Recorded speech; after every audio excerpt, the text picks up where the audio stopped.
Abusia, by 3 weeks ago, and a better month, so said Prophet Nigel Gaisie, Edison Kumchacha, Aqua Pumu, our courts. Now, the court summons no, Equa Kumchacha, our brother Sammy Gemfi, Nasi, a year, if you go to a 51 or any update about Nano, Mediaba, Ababesumo, so you be a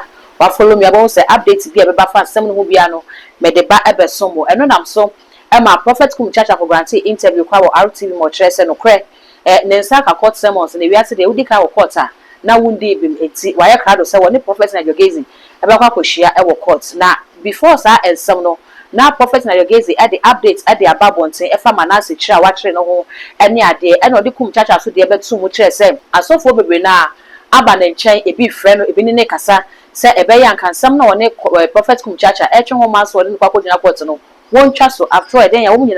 Eye Christo for ya wo nyame hwadwuma etika be ya sansam no ontwa so na eno ana prophet Nigel Gaisie consistent laba bonte be ka sansam ne de enya ade se obetwa so ne etwa so kine fi se asofo mpanifo a e pa chew no wo nyina wo Ghana ha ana wo mu se ne so pani Kumchacha e kan sam de gu ne ho fi ya wo man ka hwe amfa nche ne ene de ono ekoteki action amo ba bonte be ka se wontwa nsam no so enya ade se obetwa so ne mum court and be decide na defamation so de obeje agent pata ya na woje e free prophet Kumchacha hono na busia ye fanko ye famra sebe empenifo sebe period amani mu akwase yanko a na ensesa na adwene na me no e ka sei prophet Nigel Gaisie say wasesa na adwene wo no ande say wode Kumchacha e kwa kudina court na so wo hwempenifo bi aba asemunim ene bebi o no free ene ntete ya wo ene bua owo de mampenifo a wontimi nchi wo ma no emfa wo from ene woni Facebook page no wode ensam no aba begu wo say asem a woni prophet Kumchacha e de akwa gina court no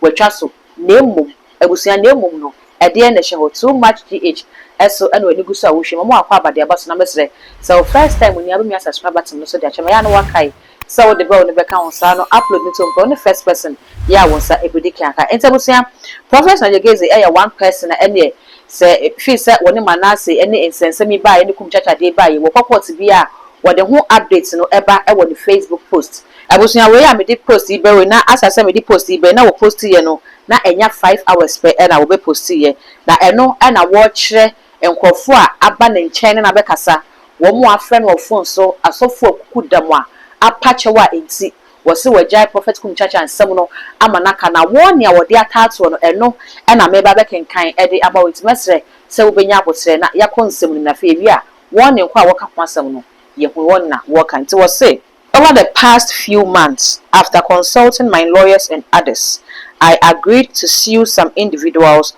who, for whatever private reason, have made me their targets. They go all out to lie and malign me without any provocation before righteous thinkers. Among them is one evangelist Kumchacha. I pulled him before the law a few weeks ago. Many men of God have called on me to discontinue the case, though it was extremely hard for me to agree to it due to the magnitude of damage and hurt the said man of God and his co-host have caused me over the years. It's a prophet Kumchacha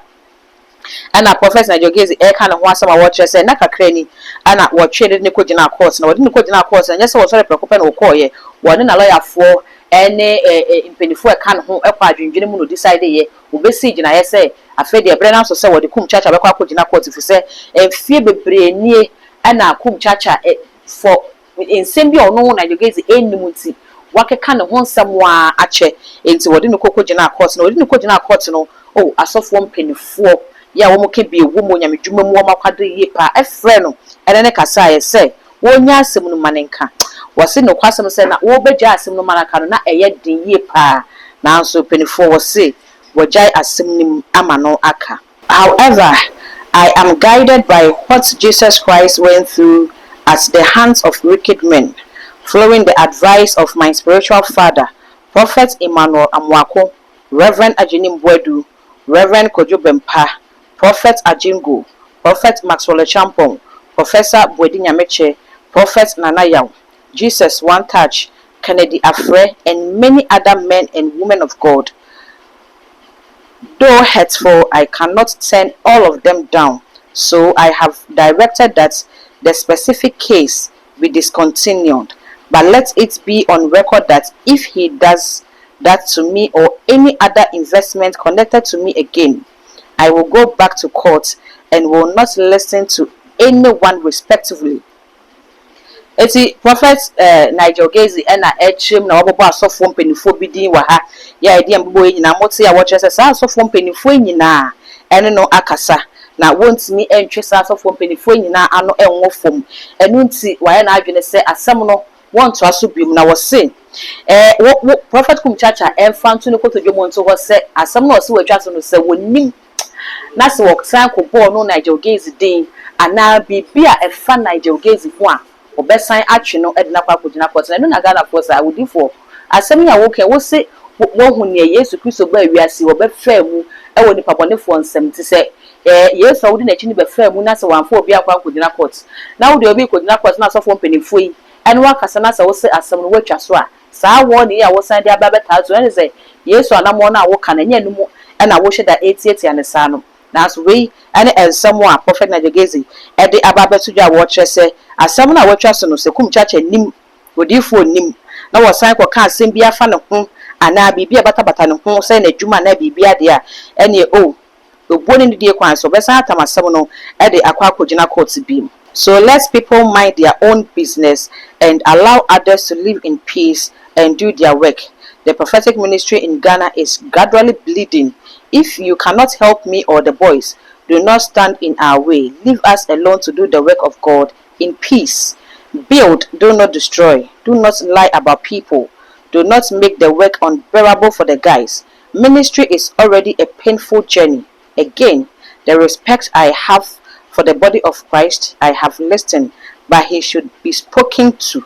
not to mention my name again. Again, no, in caps. That is a honor. Wo hamasu ye pa se se muntimi mwa komofra na eba na mamu nyina wo makwemu prophet Nigel Gaisie asofo mpenifo ni bi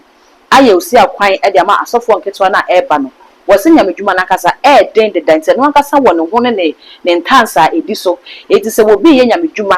na mama na amfa mu fanya asumdwemu amfa nya nyamedwuma no na moya madwe se mbesa cross nipa no na wo fro na mo twene san a eba saa enya ade se eboa enti no munya asofo nketwa na eba no na wo munya nyamedwuma ni bokọ asumdwemu a enkofa wo haw bia emma na eno ana prophet Nigel Gaisie kire se no kwasem ne se wagyamu because owo buosonko e de ma nyame adwuma na wo eye no enti asem no de wagyamu na emom wo ne prophet Kumchacha enkasa se wonim na wo boni din biemu a ene asem ebeto no. We are only colleagues in ministry. I don't share anything with him in private. Enough. People should allow others to live in peace. I don't mention anyone's name. Nobody should mention my name. And I'm not anyone's son. I have just one father, not two. Prophet Emmanuel Eyim Amwakun ahade Ghana for say as a prophet wo bokutia se ne wo kire se wo jaba ko pe enye mienu na de wo say Ghana for say mi say obi ka say prophet Nigel Gaisie e wo gya no mienu ana but wo say o papa ba ko pe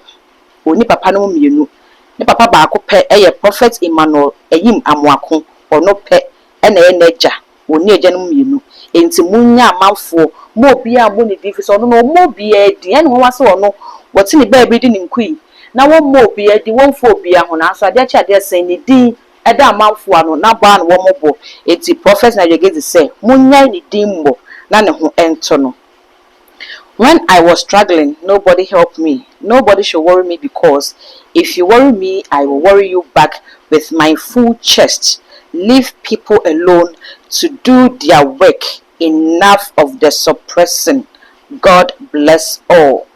It's a busia. Prophet Nigel Gaisie na watch say abra na wo bre no. Obi enu ha obo an nte nei ya nyame amane so no apagya ne se why ne se obe ha na wono so obe ha obi ye pa no no wo ha wo nkito mu obe ha no ne bunyi na tese wo ba ne mmemmem na wo de aba be ha enti munya na ha na wo mpa ni ba bi ntina na wonye na nyamedwuma no bokọ asomdwem wo se aye yie ne se mo kanipa ehye e wo nyamedwuma no wie ana wo se nyame enhira ye nyina ane PN General as a prophet and Nigel Gaisie and what they signature no atoto kama ntabusia we die enya abanye na ye bese de tetefo no hwehwe ye ne wo mani gina ye no eno na enne enya bam ya sabre de prophet Nigel Gaisie se wa kire nyamesu asem a eda wo no ene prophet Kumchacha entem no wajai asem num amanaka na no eda penifo se wutu agiramwafo no na watu monefo se wosusu monti ebusua Ghana fo se yentu prophet Kumchacha fo se prophet Nigel Gaisie se wajemu a ewiase obi se wo mpawa gudi eni nkodi agro wo se na mu ni din etima so pani Kumchacha enkonkubo ni din wa kire mu se wonim ni baabia etisi wonim ni baabia won hwemu no ni nkui ma won kubo ni din na kwakofa ho yes ade aba ebasa mo ye nyame dwuma mo ka nyame ho asem se mo koye ni se na mo kwatwum ran me de be kokota ha de be kokota e be kwakosha wo court no ebasa enyefe emfata hinni no ahinni na asem no court we no enka ho etise ne prophet se wo pasum bi enti wajamu no ebese se prophet Kumchacha so ede wo se ebeye oyo na afi won bo prophet Nigel Gaisie din biom se ne ebeye na asumdwe abai ebekosoa na akoye asumdwe mapa na akwakotena ho busu amese se wonso obeja wo comment e wo comment section ho e dia mama all the social media handles no too much gh. Oh, subscribe, like, share. Now, for 4 se je bi ahwe makra.